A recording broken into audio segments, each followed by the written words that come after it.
Thank you everyone to join in. I'm really happy to be here and talking to you guys about Zero Trust. So the agenda which I'm going to cover is why we are having this Zero Trust conversation. We'll touch down a little bit on the Zero Trust history, um, and then talk about Microsoft's core principle when it comes to Zero Trust and some definition around it. And then we'll do some deep dive on the maturity model for Zero Trust from Microsoft perspective and the reference architecture. And of course, there will be some resources available for you guys to refer later. So let's start. So why we are having a Zero Trust conversation today? So traditionally, what we have seen is that it's always IT and the security folks within the IT organization will talk about like there are many devices, users, and connections, and it is getting hard day by day to manage them, secure them. And historically, the idea which the IT professional has come up with is a trusted network strategy, which means that you create a network perimeter and then you harden that perimeter, and then anything which is outside that perimeter is bad, and anything which is inside the perimeter you explicitly trust them, and that was the model which was there for a while. But what we have seen over the period of last 5-6 years and more so often recent is that the assets have started to move outside the defined network perimeter. The applications, etc., started moving to cloud. Organization have started using SaaS applications, so there is no defined network perimeter, so to speak. The line is getting blurred, and also the attack mindset is getting shifted from just a network-based attack to more advanced identity-based attack, where a user starts with an, or an adversary starts with an unauthorized session, and then through its attack techniques, whether it's phishing or credential theft, password spraying, gain the identity information, and then authorized in the session and start getting the information. Once they are within the network, they start moving lateral. So that's kind of a change in the mindset, mind shift and thought process, right? And that's the reason this Zero Trust conversation becomes quite important, because that trusted network strategy doesn't become true, is not true anymore. So with that, we'll talk briefly on the history of how Zero Trust has evolved. So back in 2004, there's kind of two different philosophies which evolved. So Jericho Forum was established around 2004, which was more identity-based thought process, and at the same time, network access control architecture started gaining attention. So there's kind of two different philosophies if you see in two different swimline. And then by 2010, Forrester coins the term about Zero Trust, which is more network-defined micro segmentation and something and on those lines. And for the identity-based Zero Trust philosophy, it's kind of a blank period between 2004 till 2014. During that time, Microsoft did certain things with forefront identity servers and ISA and all that, but it didn't get a lot of market attention. Back in 2014, there was a huge change again. There was a lot of cyber attacks happening, and then those attacks were bubbling up into news, media, and all that. During the same time, Google published its Beyond Corp implementation of Zero Trust, which was predominantly network-defined approach. And same time at that period, Microsoft also started advocating a message of like assume breach. It's a very important message, and it becomes one of the core principles of Zero Trust, which you will see in the later sections. But the whole idea was that it becomes the philosophy for all the product development and engineering approach within Microsoft. And so you see in that decade from 2004 to 14, these two different philosophies has started, evolving on its own pace. And then eventually by 2017, the network-based Zero Trust, publications, books, and etc. got released. And in the identity-based scenarios, conditional access, password-less initiative, those things were happening. So these are kind of two different streams. And by 2018, 2019, we have seen that a lot of industry-based organizations like NIST, Open Group, even Forrester has started recognizing that it's not just an identity thing, or it is not just a network thing. It is kind of everything which comes around the technology. So zero trust is dependent on network, identity, infrastructure, app, and data. Now, in terms of why it took like 15 odd years to come to the point where we are today, because it's not everything is new. It's kind of using the existing ecosystem what you have, but with a new approach. So now our best guess is that it took so much time is if you see Beyond Corp implementation with Google, it's a very expensive implementation. It's not very easy to implement in an organization which is not very well structured, like how Google has its infrastructure orientation. And because most of the organization realistically is federated with a lot of legacy systems and all that, so it doesn't become very easy to do it that quickly how Google did it. On the identity front, it was more of a cultural thought process shift, because traditionally, when we are talking about security, or when we talk about security to anybody, the first thing comes in our mind is that person will think about network or firewall or IP address, or maybe IPS and IDS systems. Identity was not in the mind predominantly when we talked about security. So that was kind of a natural resistance. But off late, for last couple of years, we have seen organizations embracing the identity as a control plane for security model, and that's what we'll delve more as we go ahead. But this was kind of in history which started. The zero trust journey was started around 2004, and how these two different philosophies which still exist today. So next, I will be talking about what are the core principles on which Microsoft has based its zero trust framework. So the first one is verify explicitly. What it means is that whether you are within a network or outside network, it doesn't matter. Each access attempt will have to be verified explicitly, which means that you verify first, then you trust. Because traditionally, if you are within the network perimeter, you always trust that particular access, and then eventually you might verify. But that should not be the case. Make sure that any access attempt which happens to a device, to an application, to a location or a network is explicitly verified, and then based on that, you can provide trust either by adding more assurance level or by challenging the access. The second zero trust principle from Microsoft perspective is use of least privilege access. Now, least privilege access have been around the industry forever, right? I mean, we all know that we have to limit the number of groups. We have to make sure that the user is associated with the right amount of groups, and admin privileges or admin rights have to be limited and stuff like that. But recently, what we have realized is that a very important concept with the least privilege is there is a second dimension, and that dimension is time. So yes, you can be elevated to an administrative role, or you might get a administrative privilege, but what is the time frame you need it for? So for example, if a user needs to do certain administrative operation for just say 15 minutes, then probably he or she will be given an administrative right for maybe 15 minutes or max 20 minutes, and then the administrative privileges will be reverted back. So that kind of time element to the dimension is quite important. And with that, just in time, just enough access, and all that processes comes into play. So that's kind of the second zero trust principle. The third one is assume breach. As you have seen in the previous slide, I talked about that how Microsoft embraced this particular messaging in all the core engineering product development. So that had become again part of our zero trust principle. What it means, it's a system level principle. What it means is that it's kind of extension of what defense of depth tells us, which means that whether it is your network, your infrastructure, app, or data, any layer every layer when you are developing, make sure that you feed into it that there can be a breach which can happen, and if it happens, how do we contain that?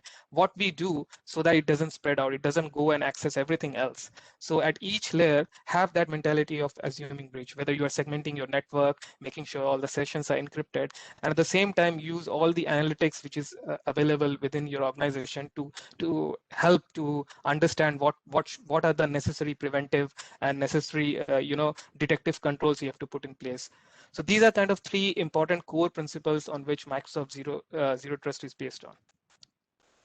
Moving ahead, as we discussed about the principle, there is a definition which Microsoft wants to associate with the zero trust, and that is it's a very simple plain line which you see, like treat every access attempt as if it's originating from an untrusted network, which means that whether you are on a 10 dot network or you are on a on somewhere outside in a cafe or somewhere, anything, and then you're accessing any application, make sure that that application is attempted and you're believing that that network is not trusted, so that you put necessary control in place, which leads to modernizing your access architecture, which means that have a robust centralized policy engine, which will evaluate various signals coming from various source and make a runtime evaluation of that particular access, whether that access is trustworthy, or you have to limit that trust, or maybe block it completely. So all that kind of decision making has to be centrally done. On the other side, it gives you that opportunity to work from anywhere, be productive, use any device you would like. So that's kind of a win-win scenario for zero trust. It's not either or. It's basically, it increases your security posture, but at the same time, it makes sure that it doesn't put any hindrance on your productivity. So that's kind of a win-win thing.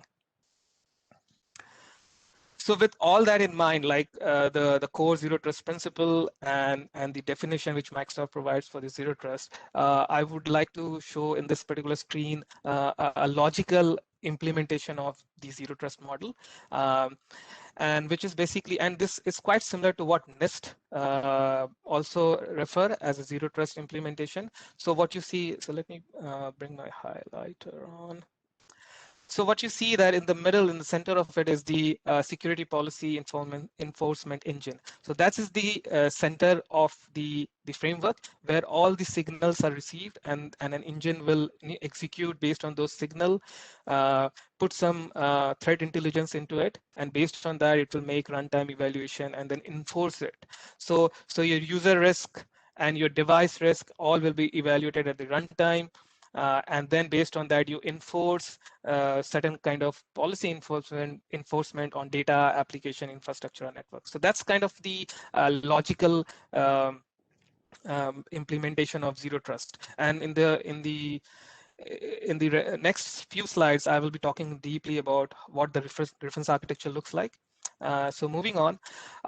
So before we go deep dive into the reference architecture, I also wanted to highlight that in Microsoft, we have decided to take the identity philosophy of zero trust. That doesn't mean that we don't also advocate the network-based philosophy. What we say is that if you have to prioritize, then make sure you prioritize and make sure you modernize your identity perimeter, and then of course in parallel or sequentially you do your microsegmentation and network architecture and stuff like that. But identity as a perimeter and control plane is on the priority, and you will see why. So the recommendation in terms of how you approach your zero trust, the first and foremost is people. Like you have to align people from different disciplines, whether they are coming from network, identity, application. It's a hard job to do, but that is something which you have to do upfront. Make sure that you align everybody, they all understand and talk same language, and they all have a common goal to achieve. The next priority is to build a modern identity perimeter. No surprise, because I told you previously that we say that to prioritize and build your modern identity first, and then talk about network later. And maybe what I'll do is I'll go directly to the weighing scale to talk about why we have decided that. Oh, no. So if you see, there's a weighing scale where there's an optimized network, and then there's an identity perimeter. Why we weighed or prioritized identity perimeters as more important compared to the network is that we have observed, talking to various customer and organizations in the world, that from a network perspective, organization more or less does good job. They have firewall which blocks the network threats coming from the edge and all that, and the skill level is quite good, and organization is kind of have a control in that area. Of course, there is a room of improvement, but more or less the control is there. What we see, and in addition to that, what we also see is that the network perimeter definition has been getting blurred day by day, because assets are moving out, SaaS application uses, and all that. And at the same time, we have also seen that the attack mindset has been shifted to identity based attack, breach replay or password password spray, phishing, all that. And so it's not very traditional network-based attack. It's more identity. You impersonate a user and then you try to infiltrate. So that's the reason we thought, or we decided, that identity-based perimeter, or modernizing the identity perimeter, is quite important, or it is high value, high impact priority. And then network optimization is a continuous process. You can do it in parallel, but it is not. It is definitely impactful, but it doesn't have a very high value compared to identity perimeter. So let's come back to the slide again. So that is kind of the second priority. So you build your modern identity perimeter, make sure you hit all your critical path. For example, enable MFA for all your users. At least start with your admin users first, because they are the first targeted and potential high impact targeted area. And then device, of course, no surprise there. And then you finish your strategy with modernizing your applications. And if you have legacy application, maybe you back it up or front it up using the app proxy. And then from a data perspective, include information protection, data classification, and all that kind of good stuff. And for application, shadow ID discovery and all, put CASB into the mix, because all this will generate signals which your central policy engine should feed into, and then based on that should be able to make right decisions. And of course, the third part is you refine the segmentation and network perimeter. Yes, it is important, as we have said, but it is not. I mean, you can have it sequentially after you have defined your network identity perimeter. And from a segmentation perspective, make sure your critical assets and everything are segmented separately compared to your not so important infrastructure. And then your legacy OSS and should sit in a separate VLAN and stuff like that. So these are kind of the priorities which we recommend, or we ask customer to look into. And then let's move into the reference architecture. So if you see from a Microsoft, and this slide will talk about more of from a Microsoft product perspective, because before that we were talking about the framework and the approach which Microsoft has taken, and this slide will more deep into the product aspect of it. So in the center, so let me again bring back my highlight. So at the center, you see this is the policy engine.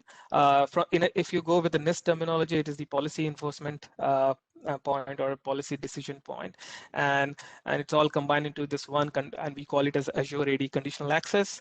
And on the left side, you see user risk. So user risk is basically collecting all the user-related risk information from Microsoft Defender for Identity, which is for on-premise user store, and then Microsoft Cloud App Security, which is the CASB offering of Microsoft, which is again getting some user insights. Then Windows Hello for Business, which is the passwordless solution for Microsoft, Azure MFA, and also third-party MFA. So all this will combine bring the user signal, which will be brokered by Azure AD Identity Protection, and all this get brokered and feed into the conditional access, which is our policy engine. Same way, you will see from a device-based risk, like Microsoft Defender for endpoint is our endpoint defender sitting on the devices, or you can use third-party MDMs. All this will generate the device risk, which will be brokered again by Microsoft Intune. The important part I wanted to mention here is the difference between is compliant and is managed. Traditionally, is managed is something which was mandatory because you have to be domain joined or Azure AD joined. But nowadays, with work from home, bring your own device and all that, what has become more important is compliant. So if your device is compliant based on your organization policy, those are the risks or the signals you can feed into the policy engine. Once those signals have, all those signals have been received by the policy engine, the other thing what it does is that there is a Microsoft Threat Intelligence Graph. What it does is, because Microsoft has a consumer user base, which is your Hotmail account, Live account, and all that, OneDrive. And then it has the gaming platform, which is Xbox, and the enterprise organization. So Microsoft collects so much of signal and diverse signal per day. And if you go by the factual numbers, it's like almost 8 trillion signals per day. So those signals are fed into this conditional access engine, and then then the machine learning which runs against it will bring that smart to decide in runtime whether what kind of enforcement has to be applied based on the risk which is identified. So say, for example, in this case, if you see here, a user tried to access a particular web application maybe, and then we realized, okay, you know what, you need to be, your trust has to be increased. So there has to be an assurance which has to be given to you. So maybe do an MFA challenge, or maybe in the back end, the policy engine verified that this particular credential is leaked in the dark web because of password spray attack or any other phishing attack. So this password is leaked. So they might ask you, or the engine might ask you to, you know, go ahead and reset your password. So those kind of course authorization will happen here. And then once you satisfy that, then based on what you have done, you will be enforced the policies as per your organization. And you have to see on the right side is that it is not just particular few applications or on-premise versus online. It is entire enterprise, whether you see Microsoft application, cloud infrastructure, any modern application, legacy application, SaaS based application. So it is for your entire enterprise. So whether you can lower down the access request, or you can, or what you can do is just monitor it to understand what is happening in your organization, or you can based on those policy engine decisions, you can start applying, you know, document classification, labeling, and all that stuff. So it's kind of a complete enforcement end to end. So that's kind of the product level reference architecture from a Microsoft standpoint with respect to Zero Trust. Moving on, how we can help you. So there is a free tool available online where you can gauge what is the maturity level within your organization from a Zero Trust perspective, and it is defined for each pillar, whether it is identity, device, application, infrastructure, data, and network. So there's a link, and we will send that to you later on. So you can go, and there are some it's an online visit. There are questions which will be asked, and once you answer that, it will come up with, you know, which pattern you are falling into. Are you into the traditional, or you are in the advanced level or optimal? Most of the organization we see is in this level at the moment, and very few here. The difference, traditional is that there is no, you know, everything is on premise and network defined perimeter based kind of stuff. And advanced stage is more that there is a hybrid tendency existing. Some identities on premise, some identities in cloud, and there is kind of a zero trust, you know, architecture in place. And optimal means that you have embraced the identity as a service. Your identity control plane is modern, and with zero trust and everything, it's completely well defined. Network is micro-segmented. So all that, it's a published white paper. You can download it, and then based on the self-assessment, you can gauge where you are, and then you can start from that point. So with that, yeah. So yeah, thank you for listening. If you have any questions, I am not monitoring the chat window. So if you have any questions, unmute and ask, and we will send you the presentation with the links and all, and you can download the self-assessment and the white papers from there.